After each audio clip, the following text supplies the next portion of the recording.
Hello everyone, ఈరోజు video ఏంటంటే hair cut. ఏ hair cut చేయాలన్నా ఫస్ట్ అయితే హెయిర్ను వెట్గా ఉంచుకోవాలి, లేదంటే షాంపూ వాష్ అయినా చేయాలి. హెయిర్ మొత్తం వెట్గా ఉన్నప్పుడే హెయిర్ కట్ అనేది నీట్గా వస్తుంది. కాబట్టి ఇక్కడ హెయిర్ అంతా మనము వెట్ చేసుకుంటున్నాము. హెయిర్ మొత్తం వెట్ చేసుకొని హెయిర్ కట్ చేస్తే హెయిర్ కట్ అనేది చాలా నీట్గా వస్తుంది. హెయిర్ను వెట్ చేసిన తర్వాత లైట్గా సీరం అనేది హెయిర్కి అప్లై చేయాలి. సీరం అప్లై చేయడం వల్ల హెయిర్ కట్ చేసేటప్పుడు ట్యాంగిల్స్ రాకుండా ఉంటుంది. ట్యాంగిల్స్ ఉంటే హెయిర్ కట్ అనేది నీట్గా రాదు. కాబట్టి హెయిర్ అనేది చిక్కులు పడకుండా లైట్గా సీరం అనేది మనం అప్లై చేసుకున్నాము. సీరం అప్లై చేసుకున్న తర్వాత చిక్కులు ఏమీ లేకుండా హెయిర్ మొత్తం నీట్గా కోమ్ చేసుకోవాలి. ట్యాంగిల్స్ ఉంటే హెయిర్ కట్ చేసేటప్పుడు హెయిర్ కట్ అనేది నీట్గా రాదు. కాబట్టి మనము ట్యాంగిల్స్ ఏమీ లేకుండా హెయిర్ని మొత్తాన్ని నీట్గా కోమ్ చేసుకోవాలి. ఏ హెయిర్ కట్కైనా ఫస్ట్ అయితే బేసిక్ హెయిర్ కట్ అనేది చేయాలండి.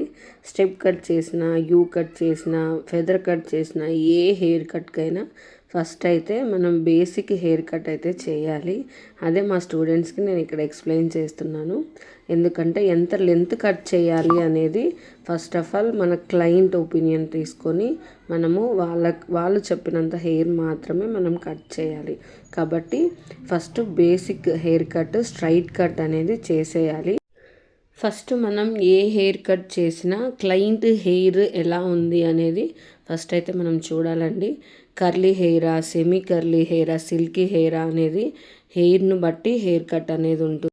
ఎలాంటి హెయిర్కైనా ఎలాంటి హెయిర్ కట్ అయినా చేయొచ్చండి. సపోజ్ కర్లీ హెయిర్ ఉంది, అలాంటి వాళ్ళకు కూడా ఫెదర్ కట్ కానీ లేయర్ కట్ కానీ చేయొచ్చు. కానీ ఒకసారి హెయిర్ వాష్ చేసిన తర్వాత మన హెయిర్ ఏ పొజిషన్లో ఉంటుందో యాజ్ ఇట్ ఈస్గా హెయిర్ వాష్ తర్వాత అదే పొజిషన్కి వచ్చేస్తుంది. కాబట్టి మన హెయిర్ ఎలా ఉందో ఆ హెయిర్కి సెట్ అయ్యే హెయిర్ కట్ చేయించుకుంటేనే మనకి హెయిర్ కట్ అనేది నీట్గా కనిపిస్తుందండి. కాబట్టి ఇక్కడ తిన హెయిర్ సెమీ కర్ల్ ఉంది కాబట్టి మనము స్టెప్ కట్ అనేది తనకు సజెస్ట్ చేసామండి. ఎందుకంటే హెయిర్ వాష్ తర్వాత కూడా హెయిర్ కట్ అనేది నీట్గా కనిపిస్తుంది. బ్లో డ్రై చేసిన కర్ల్ అనేది ఒండే మాత్రమే ఉంటుందండి.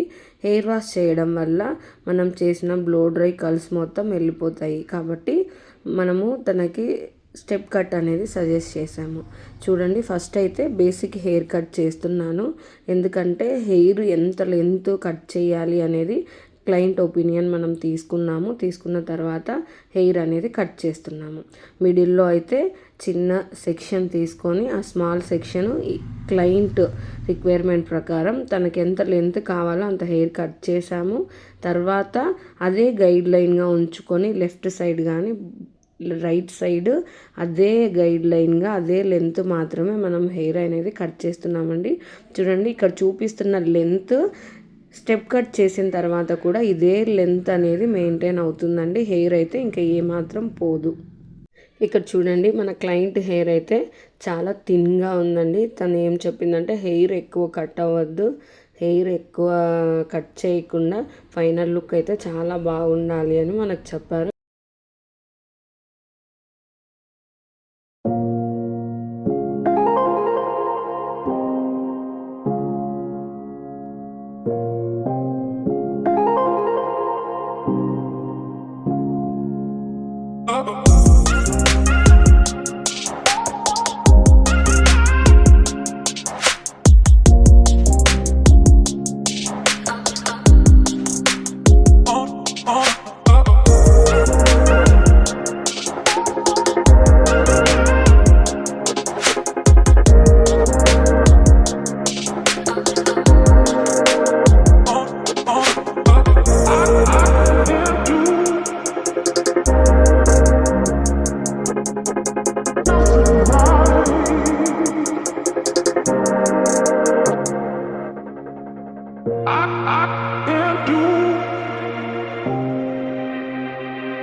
సో ఇదండి ఫైనల్ లుక్. తను అడిగినట్లుగానే మనం హెయిర్ అయితే ఎక్కువ కట్ చేయలేదండి. హెయిర్ లెంత్ తగ్గలేదు, హెయిర్ కూడా ఎక్కువ కట్ చేయలేదు. కానీ తనకు నచ్చిన లుక్ని అయితే మనం క్రియేట్ చేసాము. సో హెయిర్ కట్ చూసారు కదా, ఎలా ఉందో కామెంట్ చేయండి.